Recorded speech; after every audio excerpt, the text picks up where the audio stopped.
in the university lifestyle, I have to take my summers off. I have to go be on the land. I have to go listen to the stories, listen to the elders, be in ceremony. I have to take breaks. Yeah. So I think that wellness sometimes means, like removing yourself from the situation. Like go be on the land. Go do whatever it is you need to do in order to be here.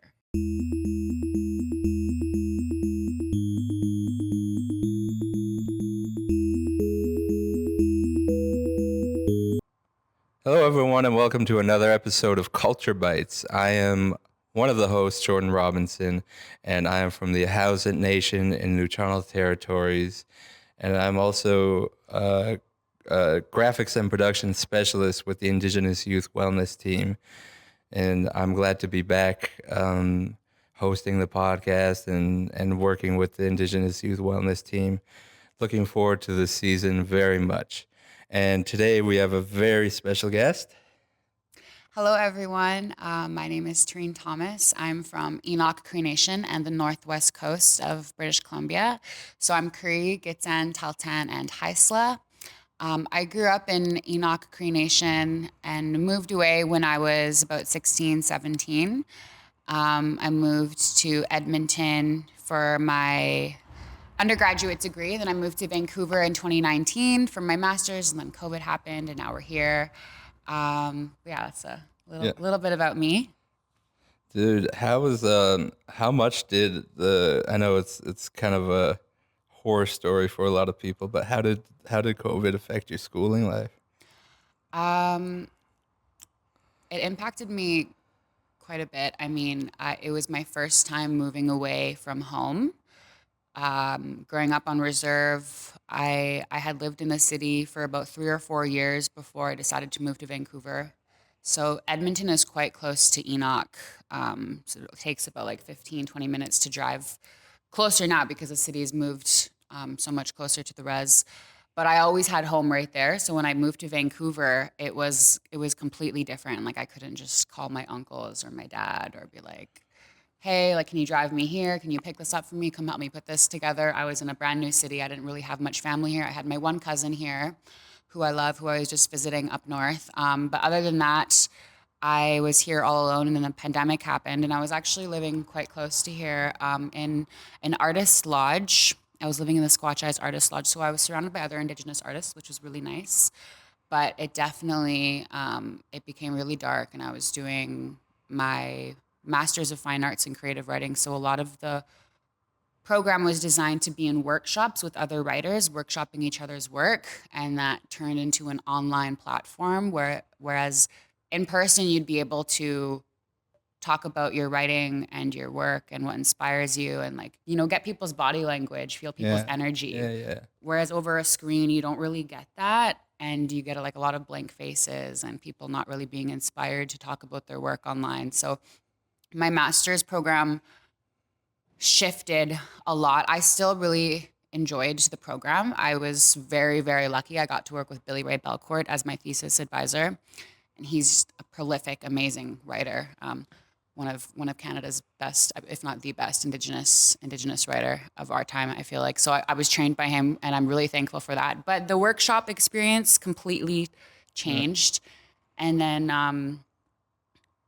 I feel like a lot of things were heightened. I feel like racism was really heightened at the time, and it was a lot easier for folks to be racist over a screen than it is to be racist in person. I experienced a lot of racism from my peers and from instructors during that time, workshopping different pieces and living, through the darkness of the pandemic. But it was still a fruitful time. Like I was able to write my poetry manuscript, which I'm still working on. And I survived it. It was rough, but I'm still here. So we got through that. Now I'm working on my PhD. So that's been interesting. But the pandemic definitely shifted a lot of things, because when I moved to Vancouver, I thought I was going to be doing a lot of performing, a lot of theater, a lot of things that didn't happen the way that I thought they would. But things kind of fell into place in other ways. So yeah, so it all worked out. It's always weird, especially when just as you were talking about like the proper detachment of like feedback, because language and body language are so important in person. Like the feedback as you're talking about, kind of the safety of home removes those barriers, and a lot of people Hmm. in the safety of their home are a little more willing to be comfortable in their ideas, no matter how open or closed minded they may be. So, like, COVID caused such a um, interesting rift in kind of social interactions, where, as you said, some things were slighted a little more on the negative side, and others kind of allowed people to kind of forcefully reset in Hmm. some time. So starting your journey in that era is just wild. It's such a transitional time, and like for a huge transitional time in your life doing education as well. Um, how long how long have you been here in the Lower Mainland? I came here in 2019. Yeah, so literally right before the pandemic. So I've Jeez. been, yeah, it was kind of funny. I was like, Creator, why'd you send a pandemic when I moved away Yeah. from home? No, but yeah. So I've been here going on about 6 years now. Yeah. I love it here. I've grown roots. I love the ocean. I love being by the mountains. I love the really tight knit Indigenous community. Like everybody knows each other. All the Yeah. artists know each other. We're like a very supportive community. It's kind of like being on the res, Yeah. like, you know? If there's one thing that I noticed for sure, it's the community building is insanely unique to urban centers like Vancouver or Edmonton, as you mentioned. A lot of youth like request stories of such because they may just live on the res, and it may be however many people to a community or anything like that. Just as you said, you grew up on the res. What was it like entering places like Edmonton or Vancouver after living on the res for a while? After growing up on reserve and then going into the city, it was definitely like more of a culture shock going into my first degree, my first year of university, because I graduated high school in the res in Enoch Cree Nation. Kataskino Kick and K is what we called it. It's just a school in the town site, and there was about 6 or 7 of us who graduated in my high school year, which was I don't want to age myself, but 2014. Um, um, and then I started university that same year, so I was 17. And I went in through the transition year program at the University of Alberta, which was a bridge program for Indigenous students who wanted to do post secondary. But it was like a preparation program to get used to the academic environment for students who came from like smaller communities like myself. It was really great. But I definitely felt really resi. Yeah. Like I talked different, I moved different, I dressed different than all the peers around me, my non-Indigenous peers, and I definitely felt othered. Um, there was a lot of double consciousness and kind of like imposter syndrome that I experienced. Like, should I be here? Like, am I too ghetto to be here? Am I too resi? Like I would laugh and like people would look at me funny because I have a loud laugh. Like, but I slowly learned to just take up my space and own the space that I walked in.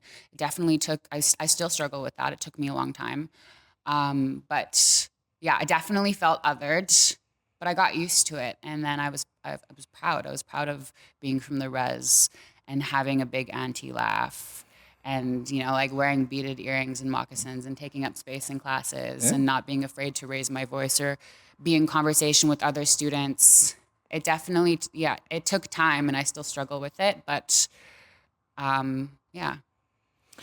So it's that's fantastic. That's really how it should be in any space you enter.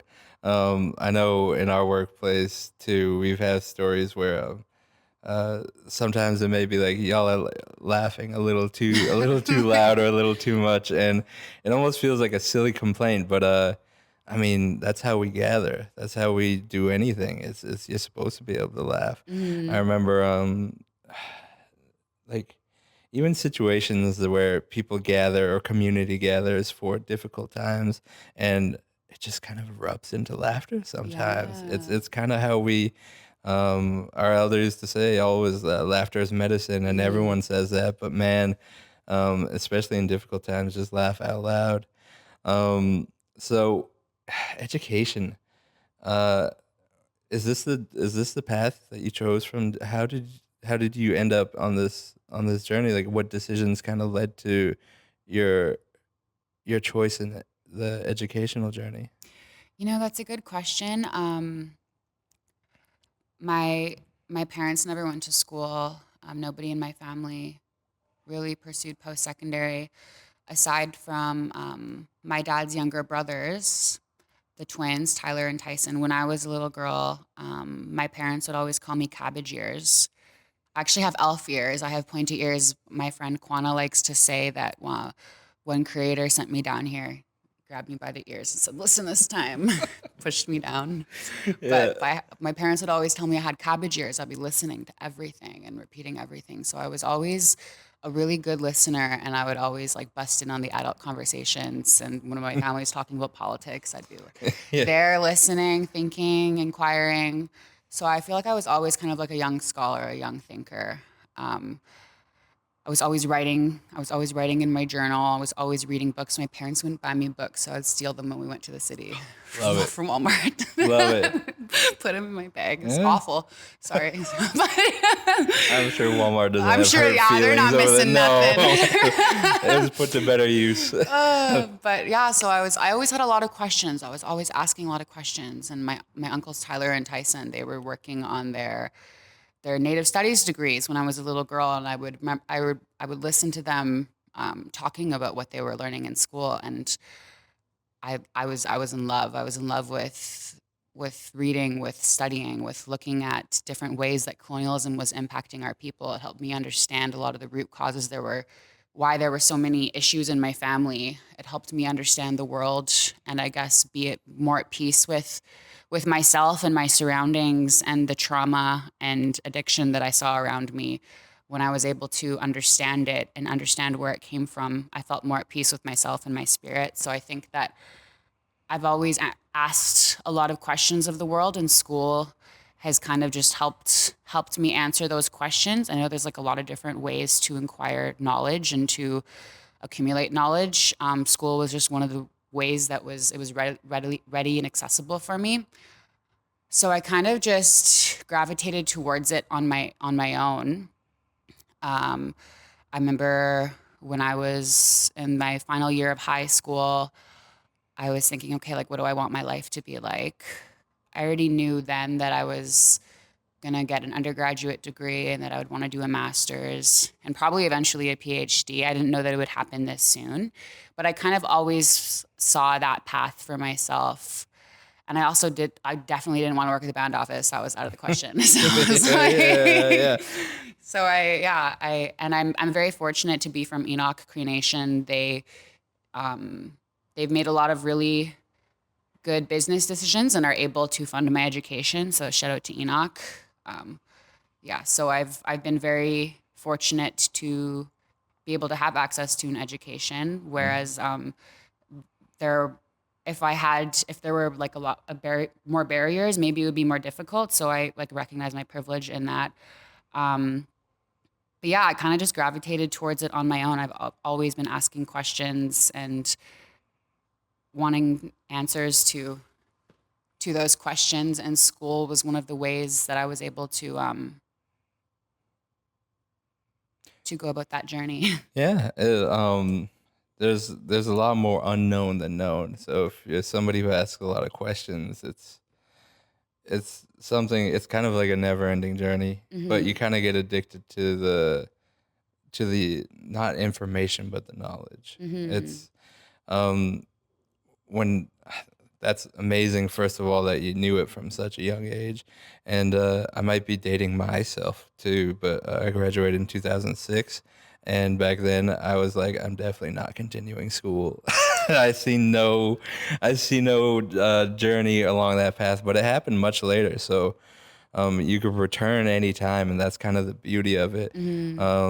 Like, I started school again when I was 29, and I did an interesting radio program, and just like you, I was not every nation gets this privilege, but I was funded as well. And those could get tricky too because sometimes you don't realize there may be outlines or there may be things you need to do. It almost feels like you're entering school differently as Mm-hmm. well.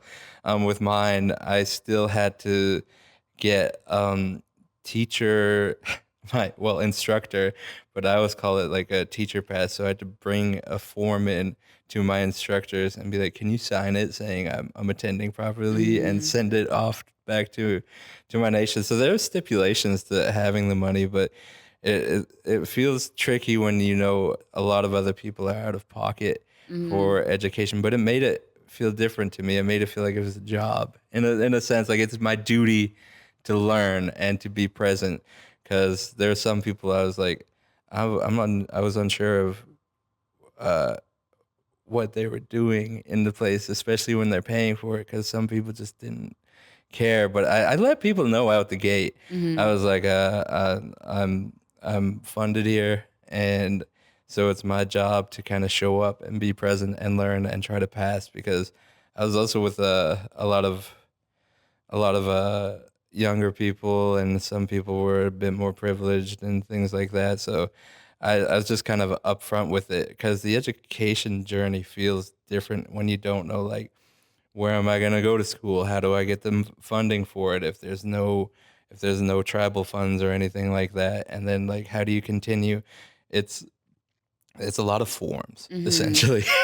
Yeah, and there's a lot of hoops to jump through, a lot of Yeah. bureaucratic nuances that you have to push through and get over. And yeah, I don't necessarily think that universities are a safe space for Indigenous folks or any people of color. But I do think that we should be able to take up space and share space with each other in university settings, even though they weren't designed for us. In fact, they were designed to keep us out. But I feel like it's really powerful to be able to take up space in the institution and make space for ourselves and for the people that are coming after us. But I don't think that university is something that I would like push on anybody. I feel like it's definitely an acquired taste. You know, it's like you have to you have to really love it in order to do, like I've been doing it for 12 years now, and sometimes I'm like, yeah, it's going on my 12th year of university, which is insane to me. I'm Yeah. like, how am I still here? I'm still on this bus, but Yeah. Yeah. obviously I love it. So, but it definitely has its challenges. Like, the institution will tokenize you and try to capitalize off of you Yeah. and use you as a stepping stone to make themselves look good in terms of reconciliation practices, or, Yeah. making themselves look like the great white savior. There's a lot of that still happening, Yeah. and I don't agree with a lot of that. But I do think that if somebody wants to like be in a program and like go to university, then they should definitely do it, and they should be safe in those spaces. Yeah. But there's definitely like situations and instances where the institution's the institution. It's a colonial institution, right? So, but I think it's important that if we want to be there, we should be there.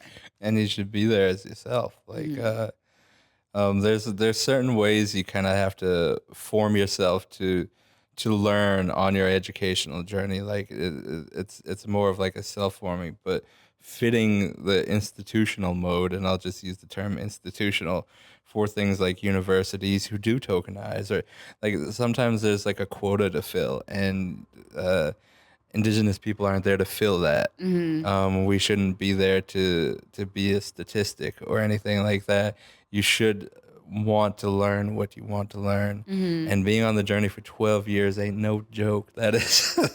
Yeah, it's kind of crazy. I remember when I first got accepted into university, one of my aunties just told me, she's like, "Be careful, my girl. Like, don't let them change you." Yeah. And I haven't. Like, I've really centered all of my studies around Indigenous resurgence and looking at, what really did happen to our people, how it's impacted us, how the colonial institution has caused all of these generational issues in our families, in our communities, but also beyond that, like mapping Indigenous resurgence and joy and looking at different ways that like art practice, performance, things like this, talks like this, how we're bringing resurgence and like land back to our people. But yeah, I think a lot of it's complicated, but we should be able to bring these stories into the institution and share our piece, you know, and take up Yeah. space. Some of these are difficult subjects and conversations you approach, especially as Indigenous youth entering any institution or any work line or education line that they're approaching. What are some ways um, in adversity that you maintained your wellness in through this whole thing? Because education is difficult, especially if you're not used to it. And just for as many other people as I know, you don't have to fully commit if you feel like it's not for you.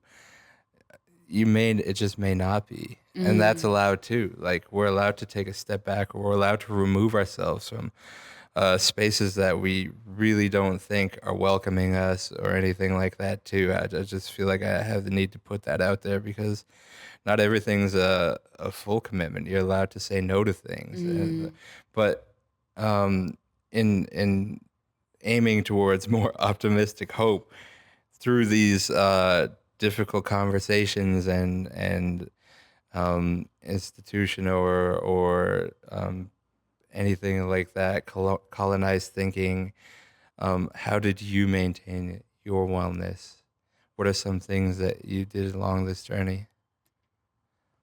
I think it's really important that you pointed out that sometimes we have to remove ourselves from situations, and sometimes it was precisely that.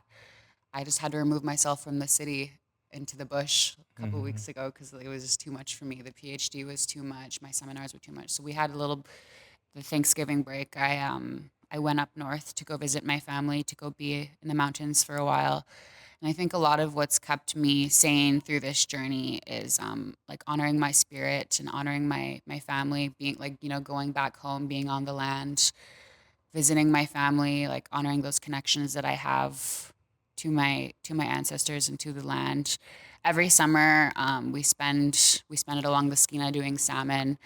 I spend my summer in the smokehouse with my granny, listening to the elders talk about stories, and those stories kind of feed like the initial spark that started this journey. Like I wanted to bring something back to my community from my, you know, from my journeys, and I thought that school would be one of the ways that I could do that by bettering myself and building my education. But it's the stories from like my grandparents and being on the land and being with my family. It's all those things that kind of feed my spirit and give me the gas to go from September to April, you Yeah. know, in the university lifestyle. I have to take my summers off. I have to go be on the land. I have to go listen to the stories, listen to the elders, be Yeah. in ceremony. I have to take breaks. Yeah. So I think that wellness sometimes means, yeah, like removing yourself from the situation. Like go be on the land. Go do whatever it is you need to do in order to be here, Hmm. you know? What what I what I heard from that is it's taking the tools that you're honing over here and in the educational system, but also it's like merging two worlds, but you're taking the tools from another, as difficult as it could be facing it sometimes. But you're taking that home, and that's still everything you listed is good medicine: land, nature, trees, Mm, family, all of that time to yourself. It's all important because burnout is real. yeah. And I feel like the words started getting thrown around. Like that's also why I used COVID as a talking point, because the term burnout got used like crazy once that Hmm. started, but it's been an ever-present thing. So I think from what I hear is you're merging the two worlds by taking the tools from the one that you don't exactly agree with and bringing them home, and that's a beautiful thing. Yeah. Yeah. So for for any youth kind of on their educational journey, what words would you share with them about entering the post secondary, like even just wanting to express their best selves in any literary form or artistic form? How would you help guide them? Hmm. I think this goes with, with anything. But, find what makes you happy and fight for that. I feel like that sounds so simple, but I feel like, Indigenous joy is complicated. A lot of us are in constant states of grief and caretaking for our families and our siblings and our nieces and nephews along with ourselves. And it's sometimes we forget that we're supposed to be happy. We're supposed to be doing things that make us happy. So find something that makes you happy and fight for that happiness because nobody else is going to do it. You gotta find things that are going to make you happy and try to bring those things into your life. I feel like, that's why we're here. Absolutely. Yeah. Um, Thank you for the beautiful message. Is there anything you'd like to close with, or anything you'd like to share with you? You could share a message with anyone, youth or family, or is there anything you'd like to leave a last message for? Yeah, take care of yourselves. Hold your loved ones close. And yeah, that's Yeah. Thank you for joining us on Culture Bites, and I hope we get to have another conversation with you because that's awesome. It's such a difficult journey. I hear about things like even just education, a 2-year diploma, or but academia and the double digit all. years contributing to your journey is not only amazing, but I know it's just not an easy one because even 2 years in my life, I was like, that's a dedication. So, best of luck with everything, and I would love to um, hear or look forward to seeing any of your work. Yes, absolutely. I'll keep you posted. Thank you so much for having me. Thank you so much for joining us on Culture Bites.